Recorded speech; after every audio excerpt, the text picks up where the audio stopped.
Hi అండి, ఎలా ఉన్నారు? ఉయ్యూరు ఉయ్యూరు అనగానే మనకి ఫస్ట్ గుర్తొచ్చేది వీరమ్మ తల్లి తిరణాలు. ఉయ్యూరు వీరమ్మ తల్లి తిరణాలు మనకి 15 days అయితే జరుగుతుంది.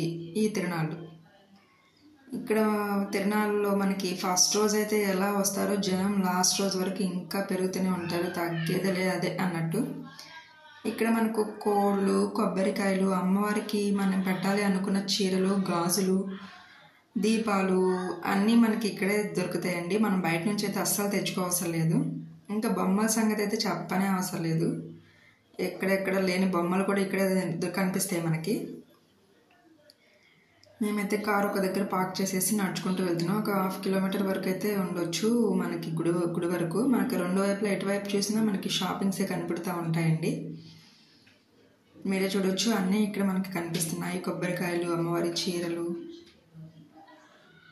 గుడి దగ్గరికి అయితే వచ్చేసాము. మనకి పాలు పొంగించుకోవాలనుకుంటే కూడా మనకి అన్నీ ఇక్కడ పుల్లలో అమ్ముతున్నారండి. ఒక 20 rupees పెట్టి పొయ్యి ఉంటుంది, మనం పొయ్యి మీద పాలు పొంగించుకోవచ్చు అమ్మవారికి. ఇక్కడ పిల్లల కోసం మన ఎగ్జిబిషన్ సెట్టింగ్స్ కూడా ఇక్కడే ఉన్నాయండి. జైంట్ వీల్, స్లైడ్, రైడ్స్ అన్నీ కూడా ఇక్కడే ఉన్నాయి మనకి.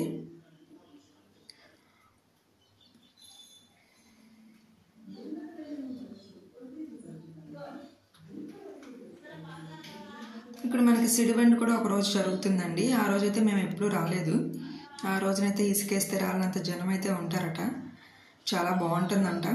ఇక్కడ మనకి చిన్న పెయింట్లు వేసుకుని చిన్న చిన్న గాంధీ తాతలు కూడా మనకి కనిపిస్తున్నారు. భక్తజనం అయితే మామూలుగా లేరండి అసలు. మాకు క్యూ లైన్లో అమ్మవారిని దర్శనం చేసుకోవడానికి, పాలు పొంగించుకున్న తర్వాత బయటికి రావడానికి 1 hour టైం అయితే పట్టింది. మేము వచ్చేసిన తర్వాత క్యూ లైన్ అంతా బయటకు కూడా వచ్చేసింది, అంత జనం వచ్చేసారు. ఇక్కడ సాటర్డే అని కూడా లేకోకుండా మేకపోతుల్ని మొక్కు తీర్చుకుంటున్నారండి. ఇక్కడ నైట్ 9-9:30 అయినా సరే మేకపోతుల్ని తీసుకొచ్చి వాళ్ళు జాతర అయితే చేసుకుంటున్నారు డబ్బులతో అమ్మవారికి. చాలా బాగా జరిగింది. ఇక్కడ మనం కాలు కడుక్కోవడానికి అయితే ఒక చెరువు అయితే ఉంది, దానికి ట్యాప్స్ కూడా వస్తున్నాయి, మనకి ట్యాప్స్ పెట్టారు. ఇక్కడ రైడ్స్, పిల్లలు ఎక్కే రైడ్స్, బొమ్మలు అన్నీ అయితే చాలా బాగా కనిపిస్తున్నాయి. ఇక్కడ గాజులు అయితే కంపల్సరీ తీసుకోండి, గాజులు చాలా బాగుంటాయి.